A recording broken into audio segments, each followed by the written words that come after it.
Today, we know about the woke insanity on college campuses, but I didn't realize how stupid it was until some academics pulled off a hoax. We rewrote a section of Mein Kampf as intersectional feminism, and this journal has accepted it. James Lindsay and these two others submitted fake research to academic journals.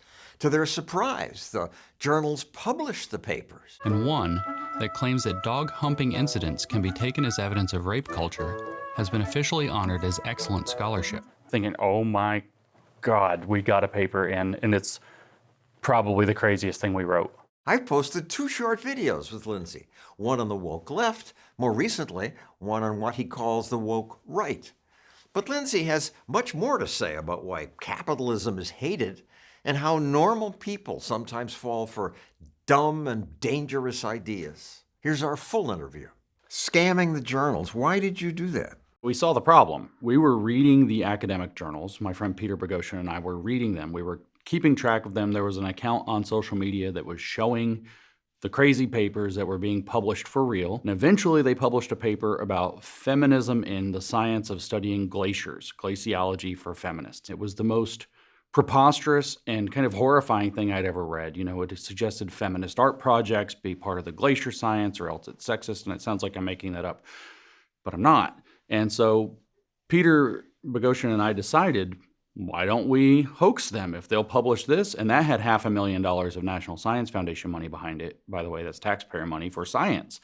If they'll publish that, what else will they publish? So we decided to write one as a trial balloon. We called it the conceptual penis as a social construct. We said penises are socially constructed. They cause all of our problems, especially climate change. And that led us to develop the project to expose by publishing as many papers as we could over the course of 2017 and 18, which turned out we submitted 20, 7 remained under peer review, 6 had been rejected, but 7 had been accepted for publication. One of them won an award for excellence in scholarship. Several of them made it out into the wild. Excellent nonsense. Excellence in scholarship. Yeah, that paper was about analyzing rape culture by examining dog sex at the dog park. I have now closely considered the revisions of your manuscript, Dog Park, and will recommend its publication in Gender, Place, and Culture. Now it's years later. I assume they have crawled away in shame. But no, they're still in business. Yeah, they're still doing exactly the same thing. And if anything, I think they're doing more of it. They pretended it didn't happen. The academics, except for the one guy that you interviewed, more or less pretended it didn't happen. There was almost no commentary about it. And they just continued with business as usual ever since. And the editor I interviewed was very open and honest. Good for him. What is the test, right? What is the idea? The test is to show that you people are ridiculous. But you're deceiving people without much of a reason. He wasn't embarrassed. He should have been embarrassed. No, they're very proud of it. They think that they have cracked the secret code of society and that they're telling us the forgotten truth about how the world really works, that everything's socially constructed, that it's built around dynamics of and systems of oppression and power that, allow a privileged group to hold itself in a position and exclude all of the marginalized people from the center of society, from its benefits, from the access to power to shape it. They're very proud of what they're doing. They think that they're changing the world for the better. The paper Redefining's journal accepted, titled "Going In Through the Back Door," claimed you could reduce straight male homo-hysteria and transphobia through receptive, penetrative sex toy use. What is the problem with that? I don't see a problem. Again, it's a statement that could be correct. That paper still cracks me up to this day. They actually, one of the peer reviewers, actually not the editor, but actually called it an important contribution to knowledge. These guys, he couldn't see, like the editor couldn't see the problem because they're totally captured. They actually think that they're uncovering secret truths about humanity, right? So this paper, which we literally called "Going In Through the Back Door," like they liked the joke, I guess, I don't know. They don't even have the capacity to tell that the methodology we proposed, which was random interviews with a very small number of people, 5 or 6 of whom didn't even qualify for the parameters of the study, could not possibly support the conclusion. They were so desperate to get that conclusion that they didn't care that the methodology wasn't real and that the paper was, this complete farce going in through the back door. I mean, come on. Elon Musk calls it a woke mind virus. An information technology weapon to propagate what is essentially a mind virus to the rest of Earth. And it's kind of like that. It spreads among young people. No, John, they call it a virus themselves. There's actually a paper that came from Arizona State University called Women's Studies as a Virus. And they explain that the virus is their ideal metaphor for what they do. They compare themselves favorably to, and I'm not joking, HIV, Ebola, SARS, and then any virus that causes cancer, because cancer represents true transformational change. So they're happy with it because it's transformational change? That's the idea, to completely transform our society, which is classically liberal and capitalist, and to transform it into something that's socialist. We've achieved the most incredible political thing. Look what happened. Is this crazy? Trump got elected. Kamala didn't. The people have pushed back. I assume this is over. You would think so, but yet again, the universities have fought Trump at every turn. Harvard has refused to comply with demands to oversee its student admittance and faculty hiring processes. They have no intention of stopping. Again, these are almost like religious zealots. They feel like they found the secret truth of the universe, and everybody's going to find out about it, and they have almost like a mandate from heaven to push it. So they haven't stopped, even against Trump. But you've moved on to pointing out a woke right? Well, it's a complicated story between 2018 and now, when we talked last. I spent the last, 6 or 7 years studying what in the world was this woke? How are these papers constructed? Why are they writing this?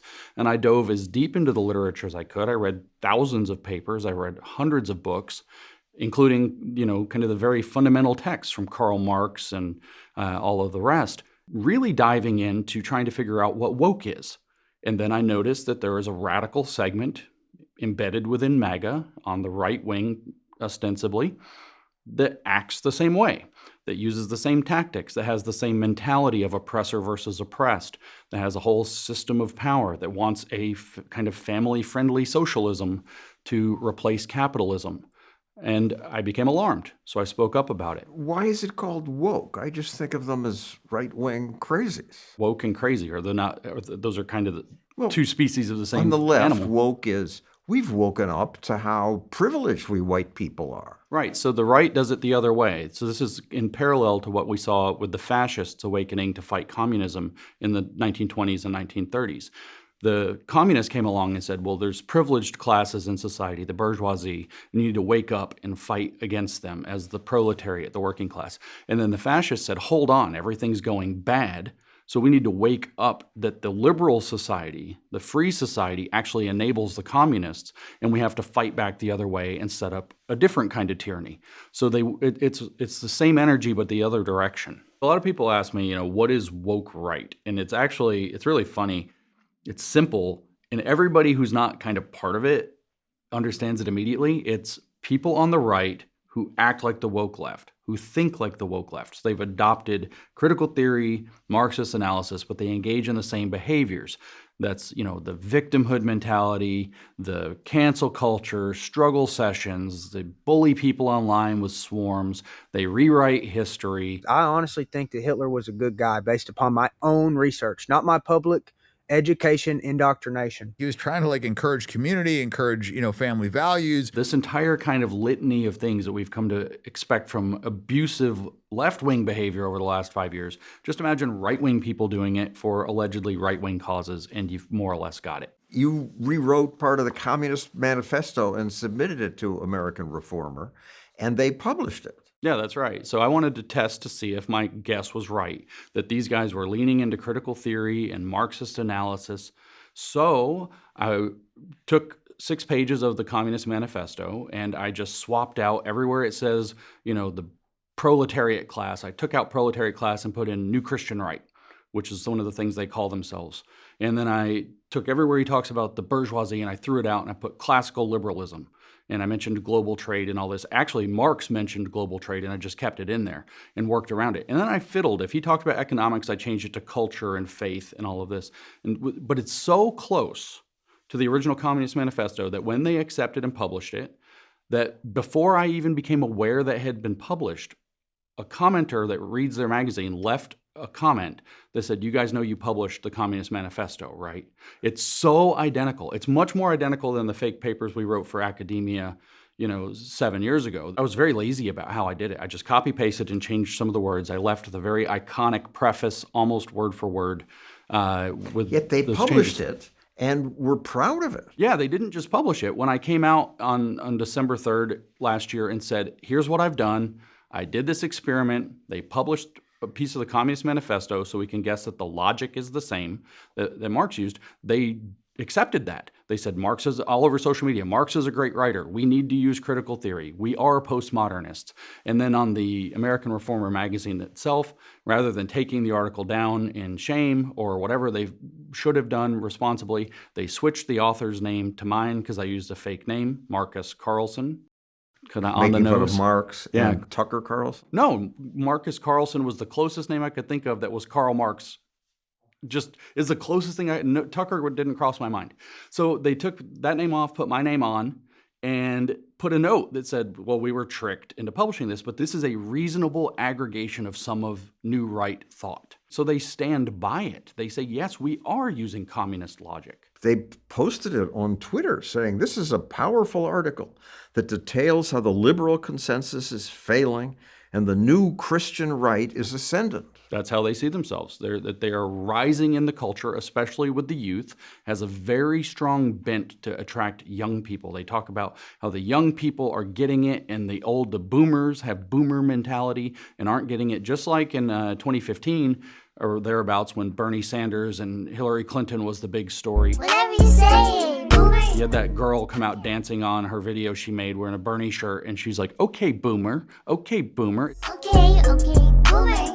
It's just that dismissiveness of the older generation, which, by the way, is the tactical structure that Mao Zedong used in the Cultural Revolution to awaken the Red Guard against the old culture of China, their parents, their teachers, and so on, to create that generational split. So this group is doing the same generational split. We are going to destroy the GOP! Destroy the GOP!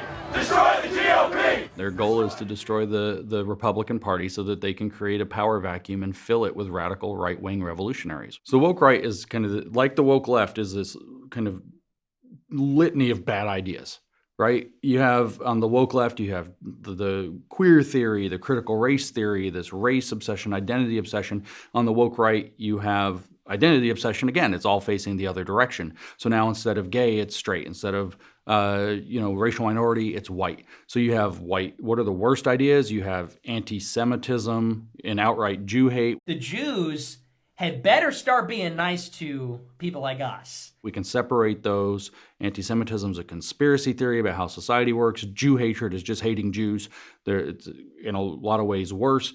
You have outright racism that even culminates up into white nationalism and white supremacy showing up. You know what I want? Total Aryan victory. That's all I want. You have a weird kind of patriarchal, whether it's traditionalist patriarchal imagery from kind of the religious side of this, or whether it's this weird, literally they call themselves perverts, so perverted masculinity of what used to get called the manosphere. I will state right now that I am absolutely sexist and I'm absolutely a misogynist. It's very, masculinist, Andrew Tate, men should be in charge, knock the women down or whatever else. So you've got these really kind of suite of toxic ideas that fall way outside of the kind of ideas that support a healthy mainstream society that's not just countering the excesses of the left. The left said, we either can be racist or anti-racist, and there is no middle. There's no not racist, right? Ibram Kendi explicitly said,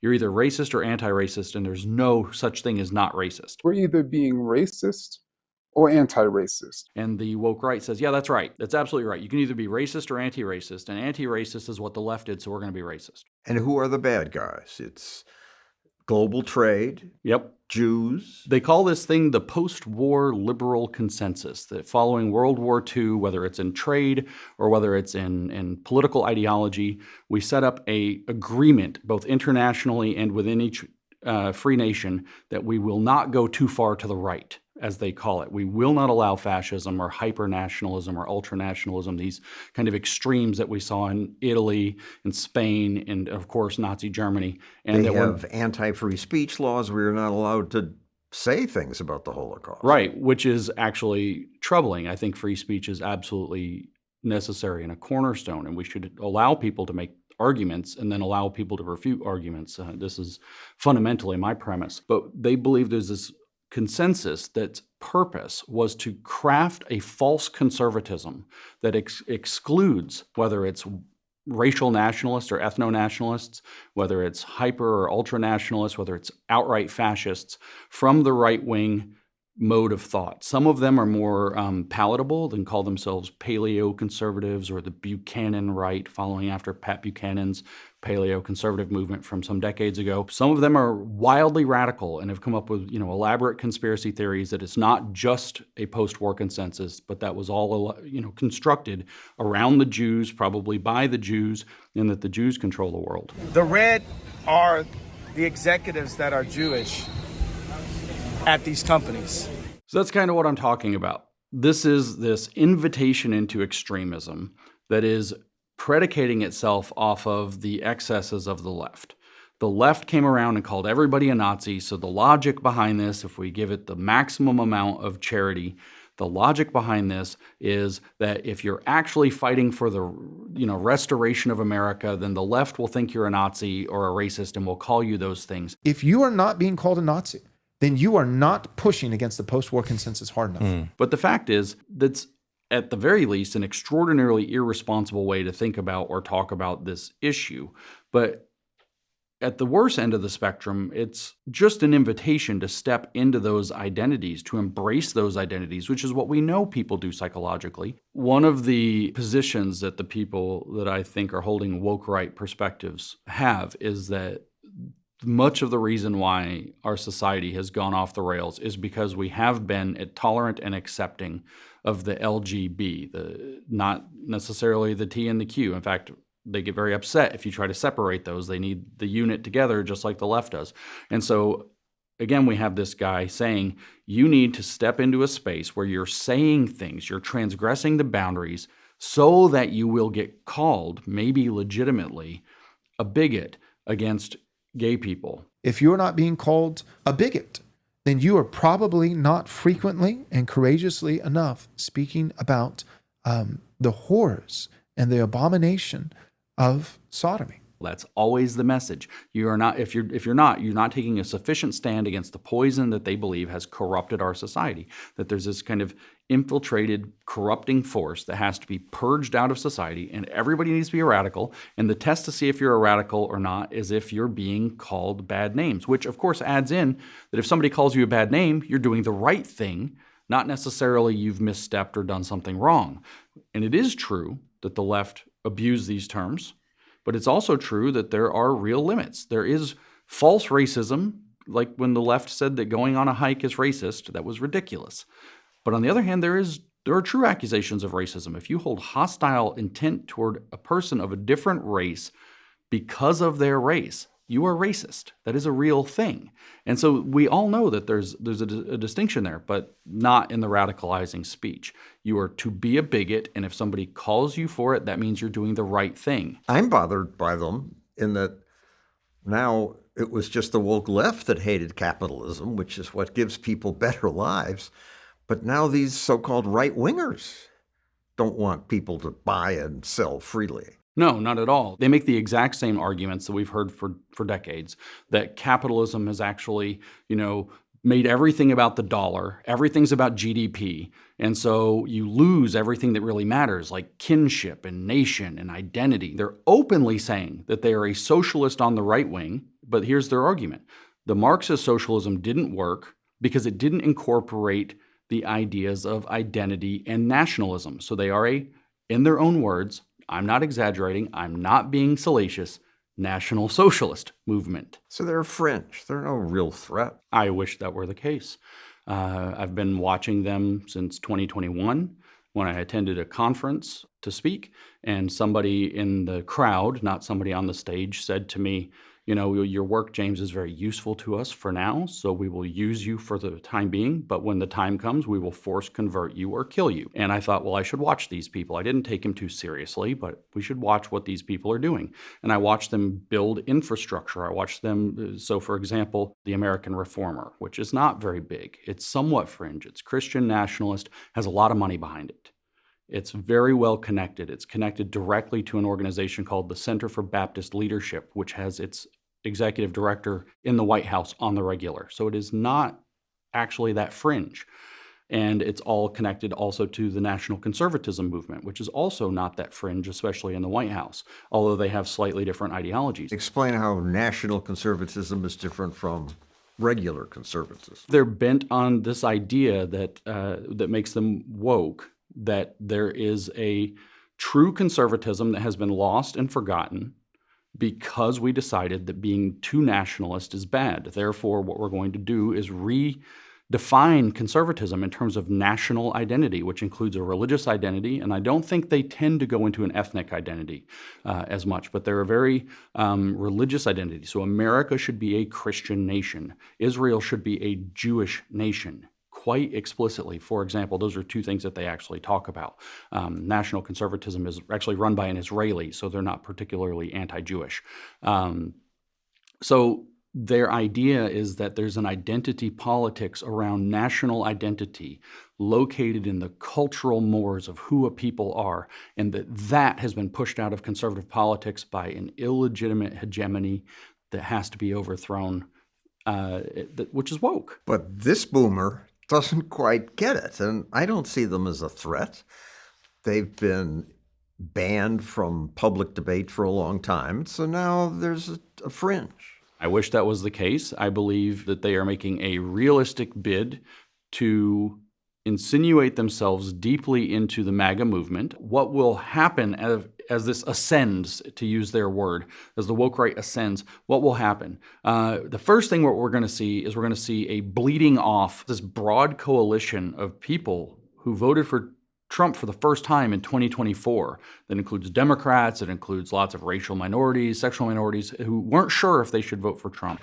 And these people who voted for Trump for the first time in 2024 are already starting to bleed off. I get messages literally every day now from people saying they regret voting for Trump, not because of anything Trump is doing, but because of how this crowd of radicals on the right is acting now that they have access to power. So we're going to see a bleeding off of the coalition that built Trump. We're going to see a splitting of MAGA on these fractious issues. Do we support Israel or are we against Israel? We're going to see a splitting of MAGA across that issue.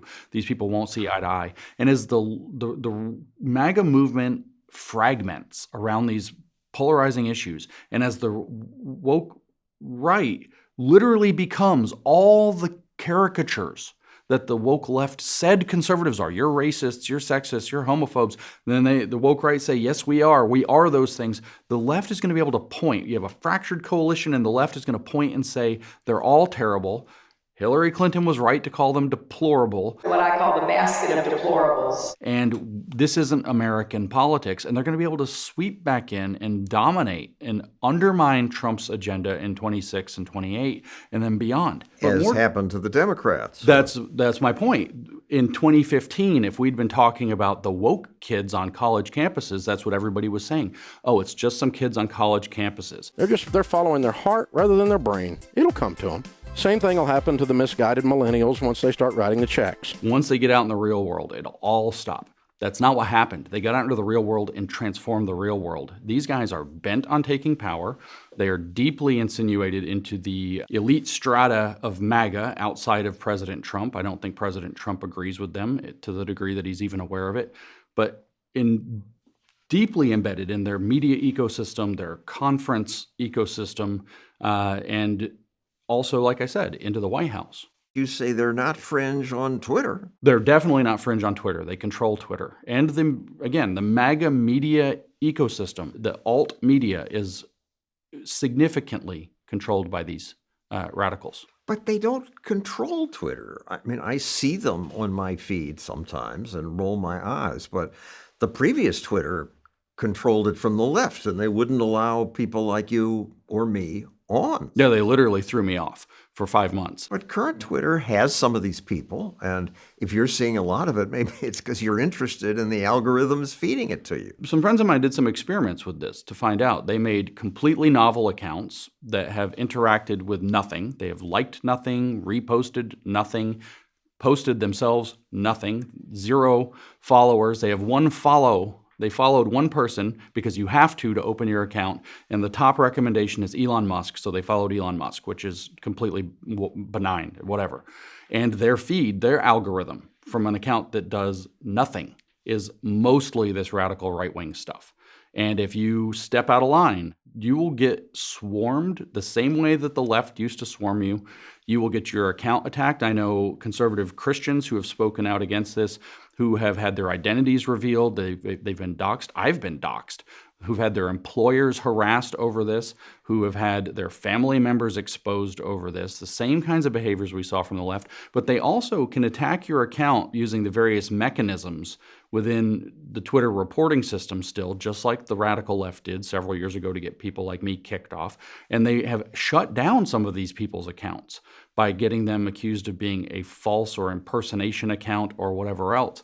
And there are mechanisms by which these are happening, and it happens in very coordinated fashions. And if you talk about that it's happening in a coordinated fashion, a coordinated attack is virtually certain to land on you. So if you talk about anything within the realm of right-wing politics regularly at all, maybe that does prime your algorithm, but there's nobody else left. The left all left Twitter for the most part. Well, not all of them. I get leftist stuff. It's not like it was. They've got their blue sky, and I don't know what's going on over there. Are you back on Twitter? Yes. After Elon bought... So they didn't get you banned. You criticized them. No, they have not got my account shut down yet. They have done other things. I can't look at my notifications whatsoever. So I can't use Twitter interactively. It's what Joe Rogan refers to as post and ghost is about all I can do. So you post things and you just don't look at what happens. If I post anything on social media, on Twitter right now, it is an absolute guarantee that an avalanche of abuse will come underneath, some of which is quite graphic, a lot of which is just calling me Jewish, which I'm not Jewish, because somehow Jew has become an insult for these people. And it's again, a veritable avalanche of this every time. My experience is so toxic. That's what you mean by you can't check your notifications? Well, I can if I want to read, 1,000 comments an hour about how fat and ugly and Jewish and sexually dysfunctional and whatever else. But it's not, it's not a really productive use of my time to try to find thoughtful comments back to things that I've said, to whether or not I want to interact with those or share those, to have to wade through, literally a sewer. It's not all angry people out there. There are kind of a couple of phenomena that go beyond, James said something stupid online, therefore let's get him, right? One of those phenomena is that there are dedicated servers. I mean, the Groypers, as Nick Fuentes calls his group, have what they call Groyper chats, which are humongous Discord servers, back channel servers, where they coordinate how they're going to attack on people. So you say something, you fall afoul of them, and there are thousands of people who spend time in these chat servers whose job it is to go attack whatever they don't like and retweet and bolster and congratulate whatever they do like in order to create a false impression of how things are liked and disliked on social media, and then also to harass people, and then to give people a lot of support when they take the radical positions, right? If you put out a post and say something very radical and you get 40,000 likes, but it happened to come from that, you don't know it came from that. You just think you said something popular. So you get lured into pushing more radicalism. A second phenomenon is not just these back channel group chats, which can be thousands of people, by the way. It's also bot networks. Some of those are going to be run by domestic actors, but they're also being run by foreign actors. Why wouldn't a foreign government do this? China dedicates $16 billion a year of a military budget to attacking with information warfare into the United States. So there are huge bot networks. So what's going to happen for talking to me, I was surprised you guys even wanted to talk to me, is not just because I'm broadly canceled with conservatives, and I know you guys are, staunchly American libertarian, but you're going to get attacked on social media for this. You're going to get swarmed. They're going to make clips of it. They're going to try to take it out of context. They're going to try to make you look bad. They're going to call you all kinds of names because you've associated with me. Guilt by association is another one of those woke left on the woke right tactics. And you'll get attacked most likely on the stuff you put out by bot networks and these group swarms. And I hope that doesn't happen to you. It's unpleasant, but weather the storm the best you can. And I want to think of this as a small fringe movement, but some of them are now in Congress. We should be Christian nationalists. We have a sickness in America. We really do have a war of good versus evil, or evil versus good. Yeah, she's been saying some very radical things lately in those lines. And embracing the term Christian nationalist is a little complex and dangerous because it means a variety of things. It could just mean that you believe in a Christian and civic renewal and that you believe in your country, America, cross and flag. But it can also mean some very extreme things. For example, that we have a theocracy. There's a book called The Case for Christian Nationalism written by a man named Stephen Wolfe.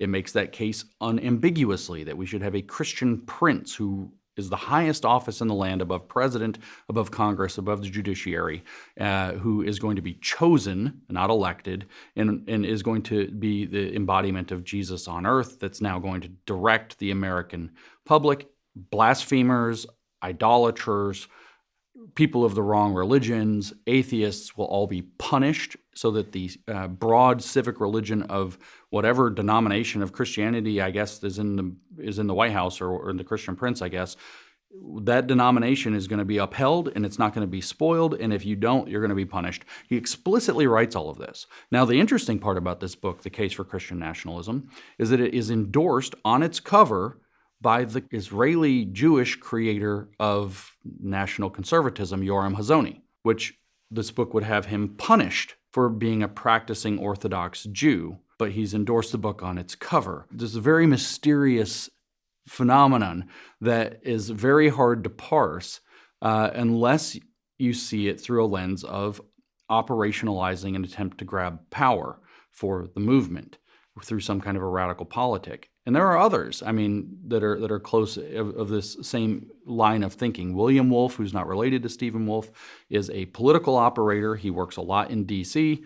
He's the executive director of something called the Center for Baptist Leadership, which is directly tied to the American Reformer that I hoaxed. And he pushes similar views, although he's a little shiftier in terms of what he'll commit to. He signals that he agrees with these things when people put them on social media and then later deletes the posts. This is a pretty typical behavior of his. But Marjorie has been pushing a lot of these ideas lately. Lauren Boebert. Maybe we need to have some sort of legislation that requires constitution alive and biblical citizenship training. Right. So a direct violation of the First Amendment and the intention of the founders that freedom of conscience would not be violated. As a Tennessean, which is a great opportunity. Now, it is fair. The Tennessee State Constitution does prohibit atheists from holding public office, which later had to be nullified by the First Amendment requirements of the country. But it also explicitly, Article 1, Section 3 of the Tennessee State Constitution explicitly says there will be total freedom of religion and nothing that violates freedom of conscience will be permitted. And therefore, that we can say, that was a 1796 ratification, we can say at the time, at the end of the 18th century, when the United States was figuring out who and what it was, that the mood of liberty, which eventually won out with no state religions anywhere by the end of the Civil War or thereabouts, that this mood toward liberty of conscience, of your ability to believe as you will, to worship as you will without state interference, is a bedrock idea of the American experiment. This is a Christian nation, and the Christians in this country demand that we have Christian leaders governing this country. This is a very common line that they support, that what has been excluded unfairly by the evil machinations of religious liberty, which they call secularism and conflate with the individual being non-religious, is the actual cultural rot that their guidance is going to have to step in and correct by compelling us to hold religious belief, or in the words, for example, of another guy, Charles Haywood, at least to pretend. When we contacted you to talk about this stuff, you said you're surprised we're talking to you. I'm surprised anybody's talking to me right now. I've been canceled, like how the left threw me out very unceremoniously after the papers. Much more, actually. You think the papers would have really ended me with the left. But no, it was when I said I was going to vote for Donald Trump in 2020 is when they really kicked me out. They flipped out. I was labeled crazy. I was labeled, I don't even know if you can say this word, but they called me openly retarded. They went all out, and I wasn't allowed to talk to anybody on the left anymore. That was the end of that. I'm voting for Trump. All right. Tim Pool, podcaster who I've praised for going there and seeing what's going on, says James Lindsay's become so pathetic and desperate that he's destroyed what brand he had. Because I think he's trying desperately to get back in with the left. At some point, he decided Trump is going to lose, and he doesn't want to be on the wrong side of history. That's exactly the opposite of all of my intentions. I have no desire to be back on the left. I'm willing to talk to anyone who will talk to me in good faith, but my goal is not to build a new sandcastle on the left. I was never to build a sandcastle on the right either. My goal was to speak the truth about what I see happening in the world with the greatest amount of clarity that I can and let the chips fall where they may. And that's always been my goal. I actually do not think Trump is going to lose, and I'm trying to get away from it. I think that, as we just heard from Mr. Fuentes, wanting to destroy the GOP. He famously opposed Trump before the 2024 election, controversially. We see that, if anything, in my opposition to these people, that I actually support President Trump, which I do. I voted for President Trump in 2020. I voted for him again in 2024. I've been very enthusiastic about supporting him here and abroad. And I don't think he's going to lose unless he's undermined on his own side by a radicalism that he can't contain. So you get trashed by these people on the woke right and by the left. The Southern Poverty Law Center. Lindsay promotes conspiracy theory, alleging a communist plot to create totalitarian world government. He's repeatedly attacked the World Economic Forum. I don't think it's even conspiratorial. You just go to their website. There's a thing called Agenda 2030 at the United Nations. It sounds like a conspiracy because it says agenda, but pretty much everything that the United Nations has is completely dressed up in Agenda 2030 garb. I see ads in the airports for Agenda 2030. It's in all the schools. There's outright curriculum that has been produced for the Sustainable Development Agenda. Okay, so that's fine. So what is the World Economic Forum? But wait a second, what's the 2030 agenda? What's wrong with it? It's 17 goals that they have. The 17th goal is greater global cooperation, that is to centralize power around whether it's environmental action or whether it's, kind of more friendly sounding things like ending poverty and ending hunger. They've got all of these different goals that they've laid out, but every single one of them requires you to concentrate more and more and more power in a global international organization. When we talk about the attempt last year, for example, with the World Health Organization, which is subsidiary to the United Nations, it's part of the United Nations, where Tedros Ghebreyesus had come out and was explicitly trying to put forth a pandemic accord that was going to hand over in any public health emergency all power to dictate its response to the World Health Organization, so the United Nations, for example. This kind of move is all to concentrate power in a centralized global location to strip national sovereignty and to strip individual sovereignty for how we're going to deal with whether it's pandemics or whether it's going to be pollution or whatever they choose to declare to be a problem.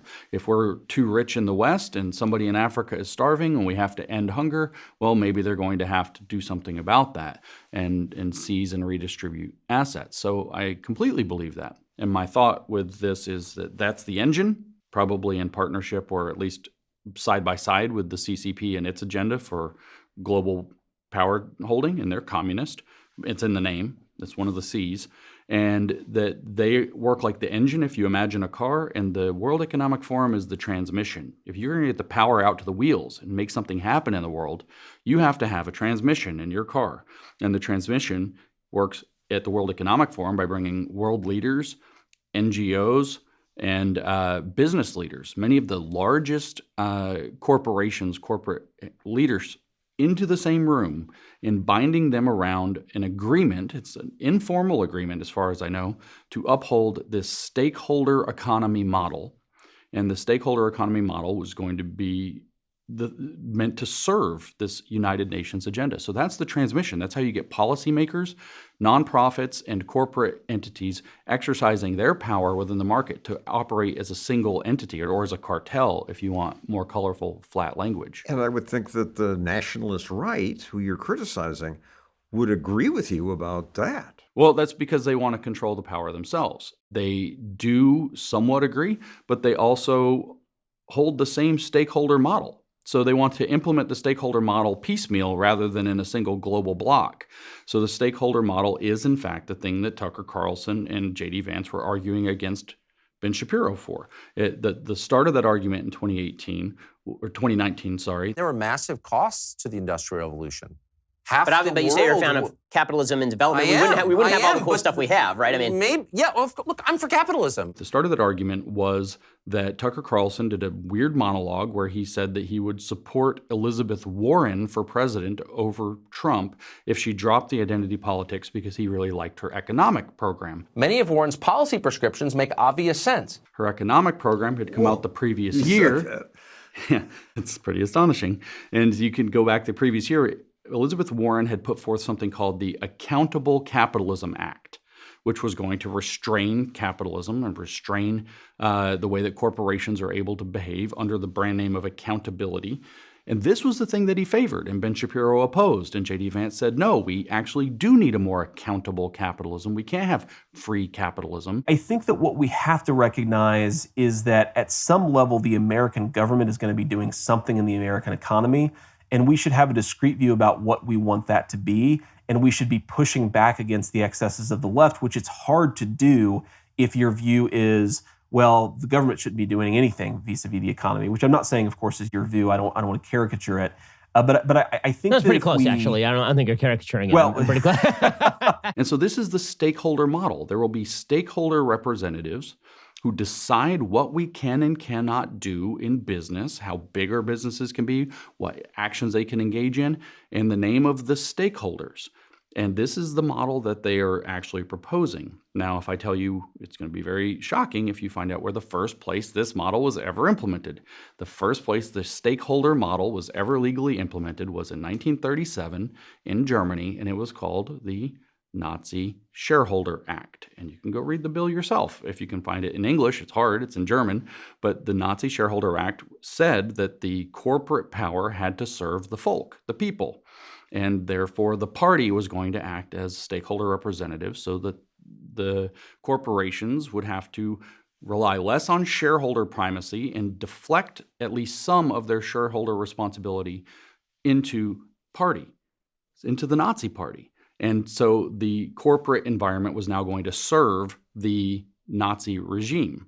And of course, we're not talking about Nazis now. It's just the same model, the stakeholder model, that we're going to now take out shareholder primacy and replace it with stakeholder primacy, where the stakeholders are the people, so everybody, but everybody can't actually vote in a shareholder or stakeholder meeting. So you're going to have unelected, unaccountable, expert representatives who are going to decide what is in the interests of, if you want on the woke left, they say what's in the interests of sustainability and inclusion. And if you want on the woke right, they call it the common good conservatism. In my opinion of that is, who are you to tell me what the common good is? And Ben Shapiro is woke right? No, definitely not. Ben Shapiro is certainly not. The woke right are the same kind of radicals.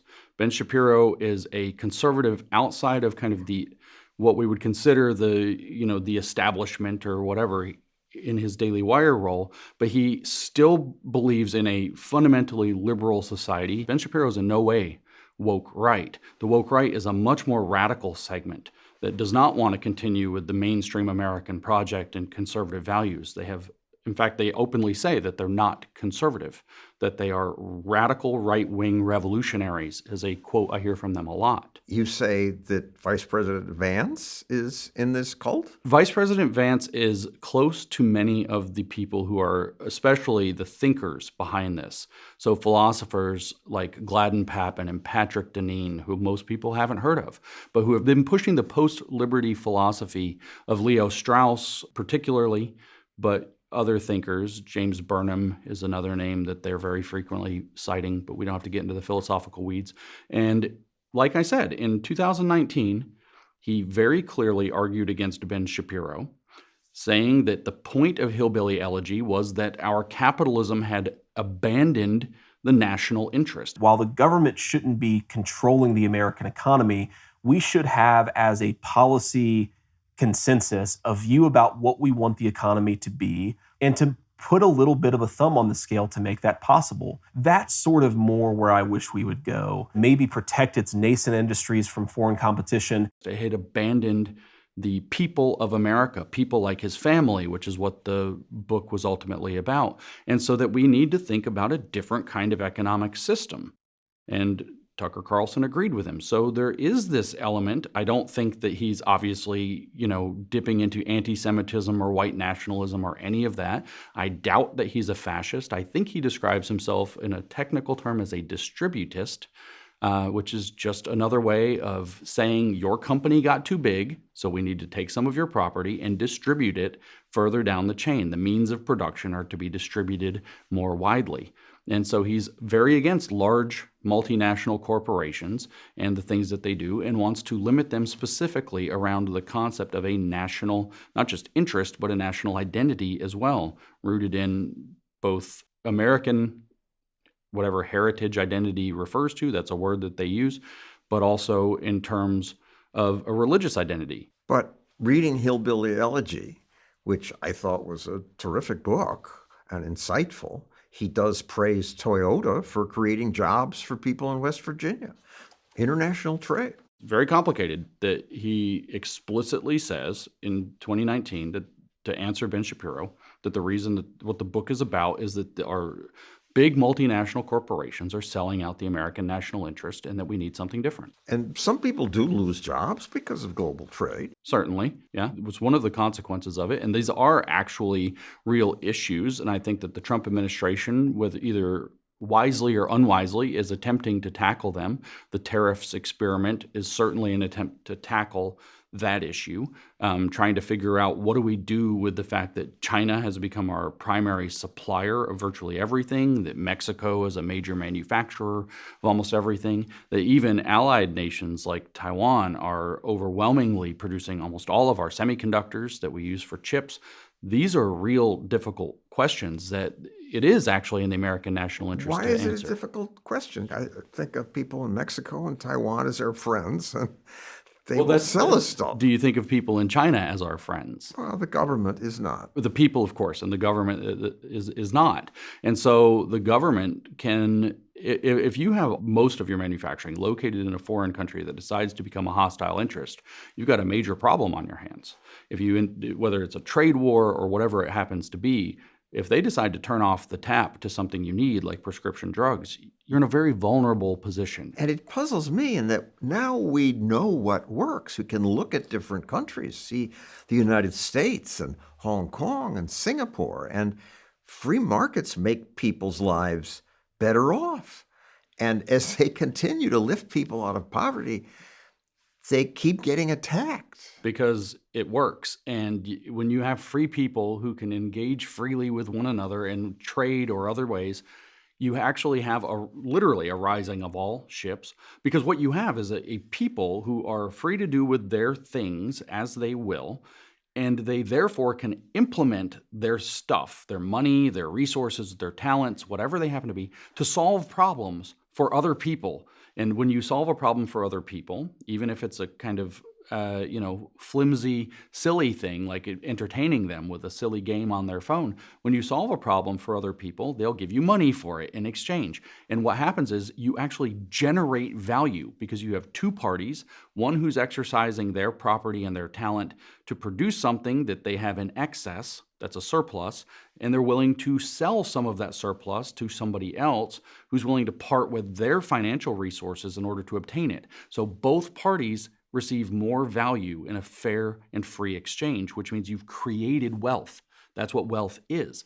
And that's why capitalism raises us out of poverty, and that's why it raises people's standard of living, and it's why it actually leads to greater prosperity for everybody who gets to participate in it. But the problem is, It requires people to be free, John. They have to be free. And you can't control people who are free, and they might do the wrong things. They might make a silly game on their phone, or they might produce illicit materials that, pornography or whatever else that they don't want sold. And those are questions that every society has to decide. Where's the line between, favorable and illicit materials? But you can't trust people to just do the right thing, so we need to have a government system to tell them to do the right thing in the name of the common good.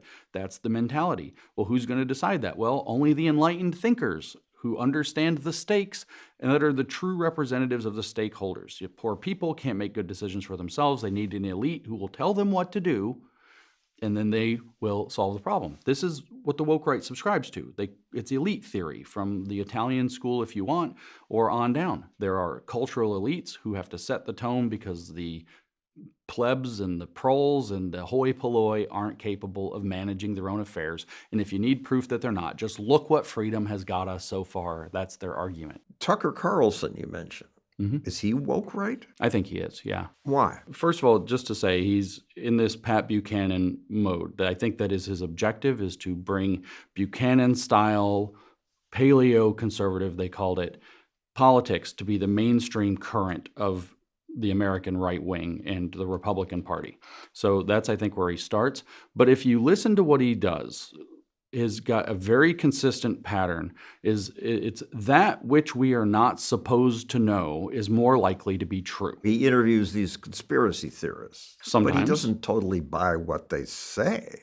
But he gives them softball interviews where he asks them no challenging questions and lets them speak at length, which is fine. This is free speech and it's his platform. He's more than welcome to do that. But his justification for why we should believe these things is other things have been withheld from us. We were lied to about a lot during COVID, for example. Therefore, whatever they don't want us to know, you're not allowed to talk about, is more likely to be true than not. But it's the woke way of knowing. And the centerpiece, as we've all heard for years now, what's the centerpiece of woke knowledge, right? It's other ways of knowing, indigenous ways of knowing, feminist ways of knowing. Right? We've heard those terms again and again. We see this in country after country. There's a major struggle in New Zealand right now where something called Mātauranga Maori, which is Maori ways of knowing, is being considered by the government to be treated as equal to science. We saw the science and roads must fall movements in South Africa that have had disastrous effects. Other ways of knowing, indigenous knowledges, that's what was in the feminist Glacier paper that I objected to, feminist ways of knowing and indigenous ways of knowing. So Tucker has a presentation that there are other ways of knowing outside of what they will let us talk about or know, and that if it's an other way of knowing, it's more likely to be true. And that's what I say is woke thinking. So that includes Winston Churchill was actually evil, not a Correct. hero. How would you assess Winston Churchill? I thought Churchill was the chief villain of the Second World War. The winners of World War II, so to speak, wrote the history of World War II so that we would believe that Hitler was abjectly evil and that Churchill and to a degree FDR were objectively good, and that there was no crooked dealing with Stalin or some kind of an alliance that went beyond the war alliance.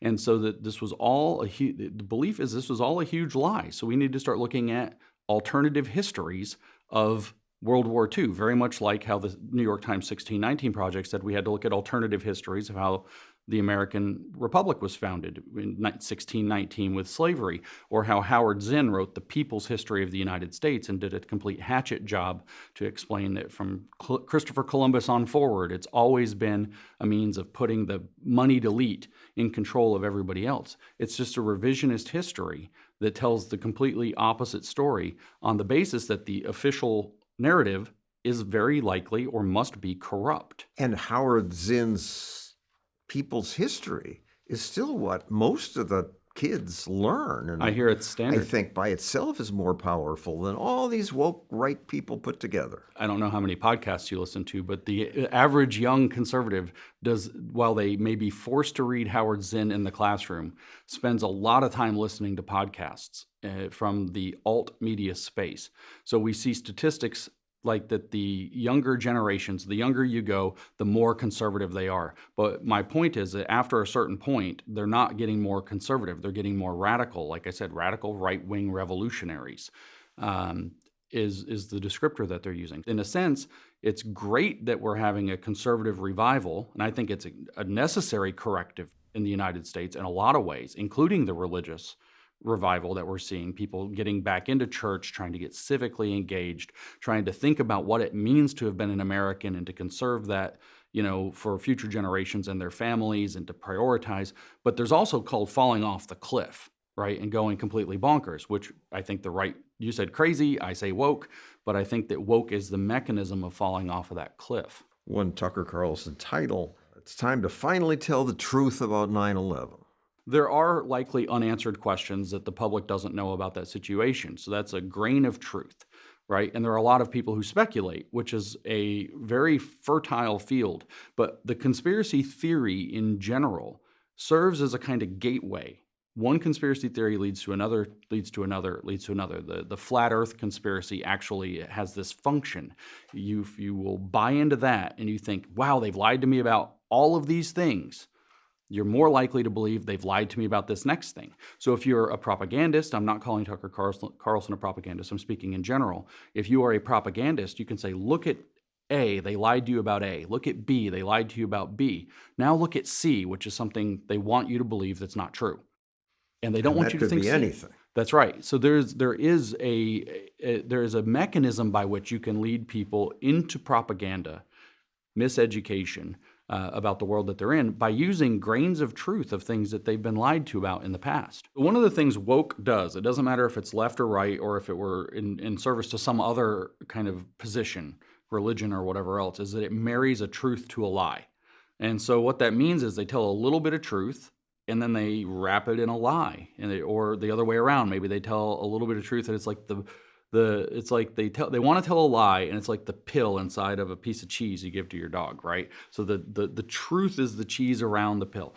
And so they marry a truth to a lie. So the left said there are all these racial disparities. Look, equity means that there should be equal. If all the races are really being treated equally, if we're actually all equal as races, then what we should see is proportionally the same number of people from different races achieving at the same rates. And that's called equity. And we don't see that. So therefore, it's called disparate impact analysis. We must have discrimination hidden somewhere. So we're going to start fudging the access points in order to overcome the inequity. That's the leftist view, right? But it is true that there are differences in outcomes. It's not true that there's a hidden discrimination that's causing it. There are other forces. James Damore famously got fired from Google for talking about that, with why women are less prone to show up in tech, and brought data to the table, and he got in trouble for that.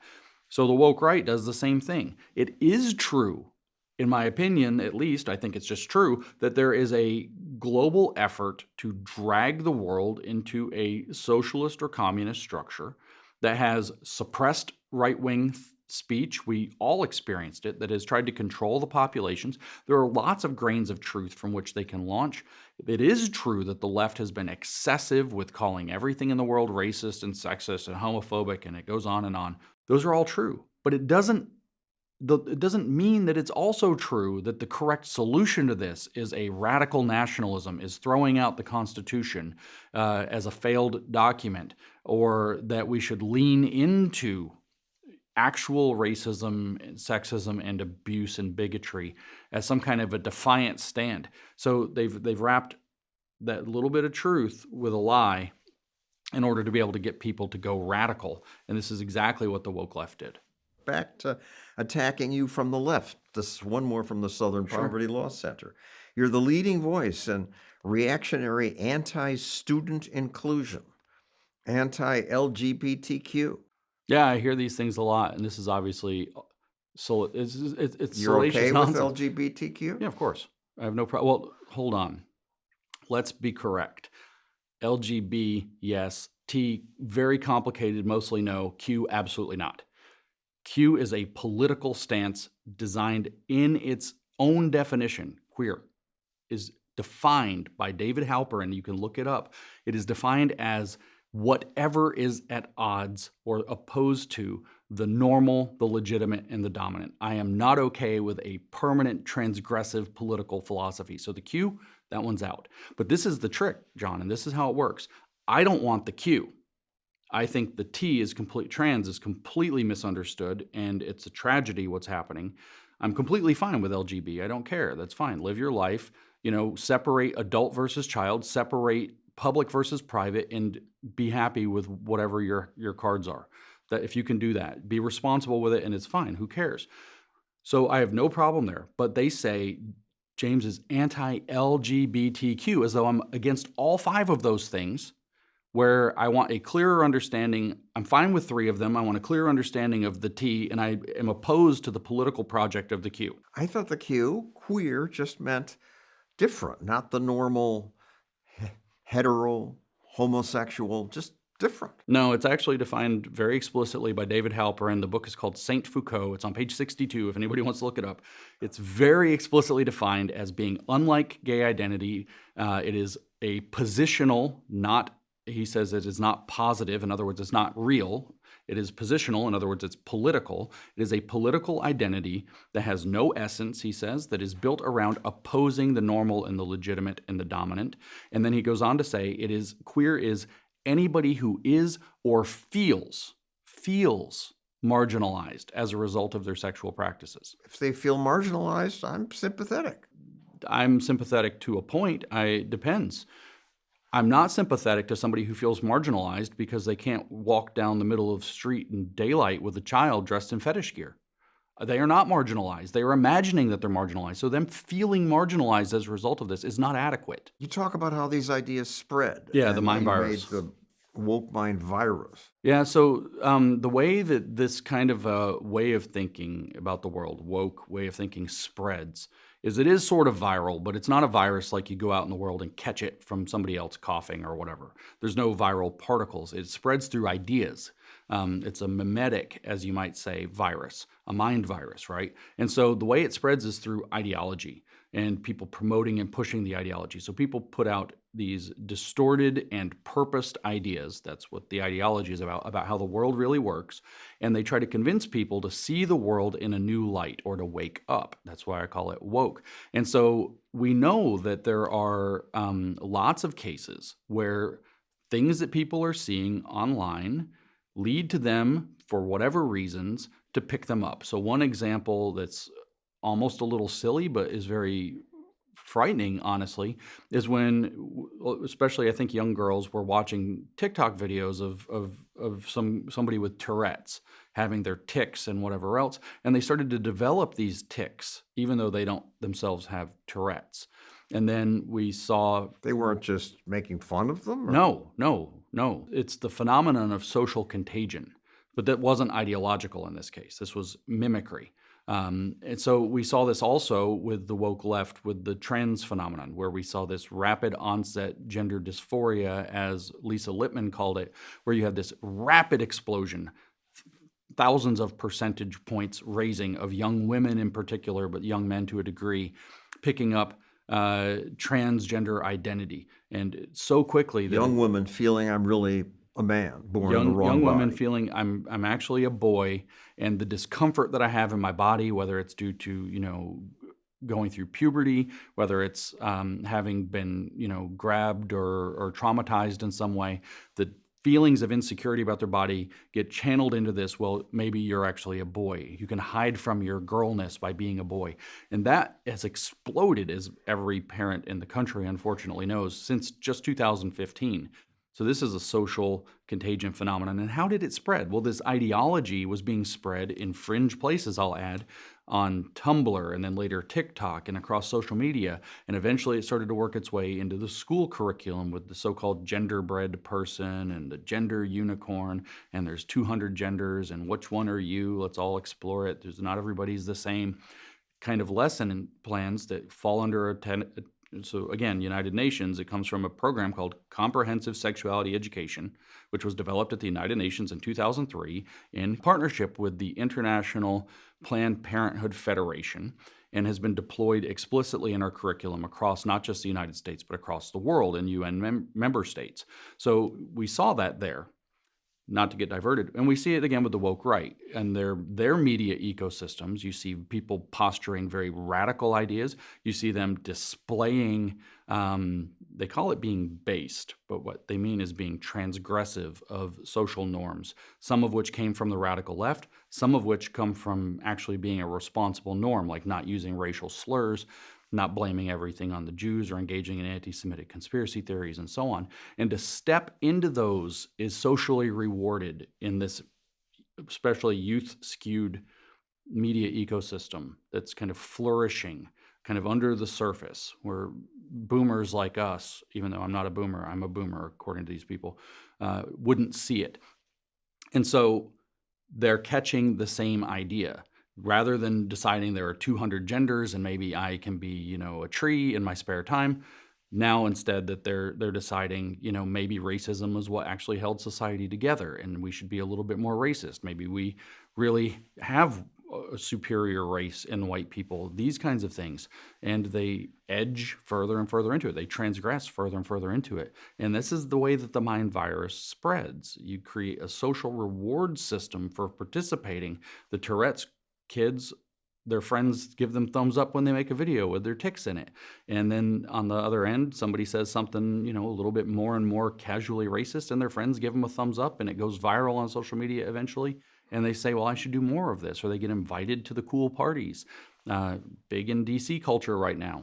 And just backing up to a part about the kids changing gender, in some cases, it's true. What is? That the woman feels she's in the wrong body. It is actually true that there are people who have a persistent feeling that their sex identity does not match their sex. That is true. The baseline rate of that before this explosion in the past 10 years, the baseline rate of that was some very small fraction, 3 out of 10,000 or less, suffer it primarily in puberty. 80-some-odd% grow out of it. In other words, puberty is the cure.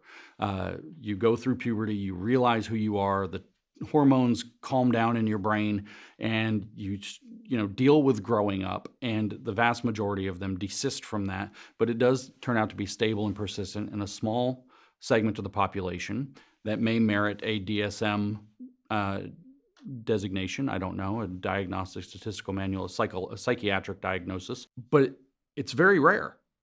It is actually very rare. And so what you actually have are a larger body of people who, for social reasons or for reasons that overlap with other psychological comorbidities, borderline personality disorder, autism spectrum disorder, are very highly correlated with adopting a trans identity, for example, in young people. And then you have a ideological and social environment in which that's been encouraged and gets rewarded, and it actually is discouraged and punished to speak against that. You're not being inclusive, you're transphobic, you get called these shameful names. And so the same dynamic plays out there. Thank you, James Lindsay. Thank you, John Stossel. Thanks for watching this longer conversation. If you want to help us produce more extended interviews, click that button.